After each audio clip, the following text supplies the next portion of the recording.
Hey everyone, I'm Tom. And I'm Sarah. Welcome. Today, we are so excited to dive into 10 phrases that will make a huge difference in your English conversations. That's so true. These are the kinds of phrases you hear all the time in movies or from native speakers, but you just don't really find them in textbooks. We're going to help you bridge that gap. Let's get right into it. And that is exactly why we're doing this explainer. Here's the thing. Using these phrases isn't just about understanding other people better, it's about making your own English sound way more fluent and natural. It's really all about building that confidence when you speak. All right, first up, we have a really fun one. I'm just kidding. Basically, you say this right after you've said something a little wild or unbelievable to let the other person know, hey, that was a joke. Exactly. You know what? Let's just act it out. Hey, Tom, I ate all the pizza. Wait, really? The whole thing? No, I'm just kidding. There's tons left. See how that works? It just immediately tells the other person that you're being playful. Okay, next up is a big one. No worries. This one is so common and super friendly, especially when you're just chatting. You'll hear it all the time as a response when someone says they're sorry. It's just a really relaxed way of saying, it's all good. Yeah, let's hear it. Hey Sarah, so sorry I'm late. No worries. I actually just got here. It just has this really easygoing and forgiving feel to it, you know? Okay, number 3. That sounds good. This is pretty much your go-to phrase anytime you want to show you like an idea or you're on board with a plan. It's super positive and gets the point across perfectly.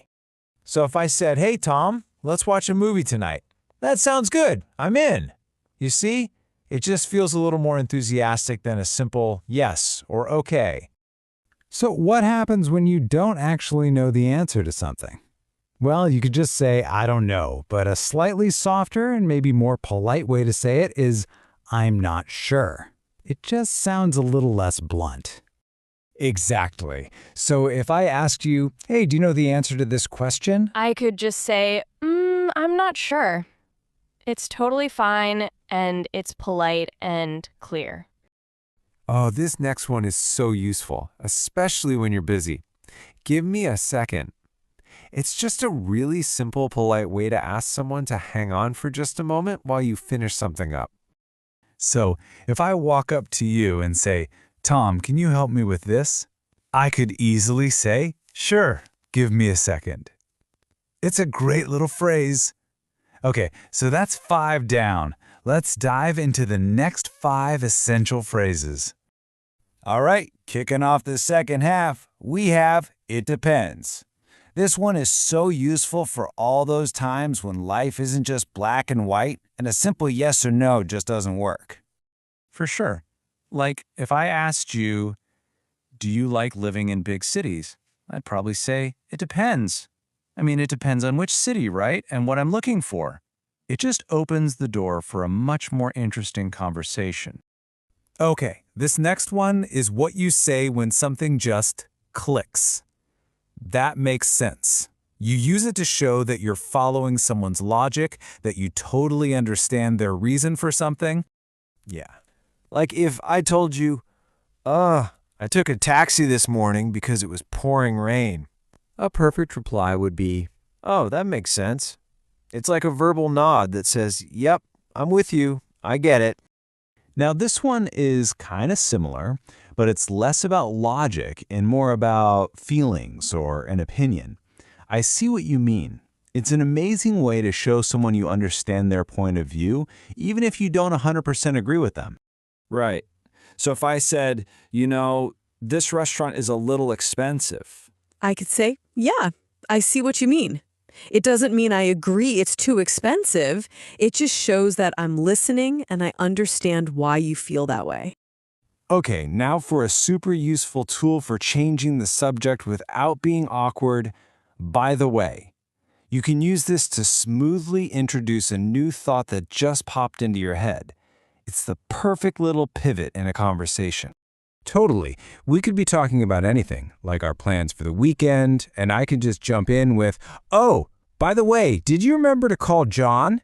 It's just a simple, effective little tool to have. And that brings us to our last one, number 10, let me think. This is the perfect thing to say when you need a moment to actually think about your answer, and you don't want to just sit there in awkward silence. Yeah, if you ask me, what do you want to eat for dinner tonight? Instead of just silence, you can say, let me think. It just feels so much more natural than dead air, right? And there you have it, 10 absolutely fantastic everyday phrases. Let's do a quick fire review right here. We have, I'm just kidding, no worries, that sounds good, I'm not sure, and give me a second. And then we had, it depends, that makes sense, I see what you mean, by the way, and our last one, let me think. Seeing them all listed out like this is a great way to remember them. So, what should you do now? Well, we have a super simple 2-step plan for you. Step 1, just listen. Start paying attention and you'll hear these phrases everywhere, in movies, TV shows, and real conversations. Exactly. And step 2 is to actually try using them yourself. Don't be afraid to give it a shot. The more you use them, the more comfortable and natural they'll feel. So, that leads us to our final question for you. Which one of these phrases are you going to use first? Seriously, think about a conversation you might have later today or tomorrow. Which one fits? Thank you so much for joining us for this explainer. I'm Sarah. And I'm Tom. We'll catch you in the next one.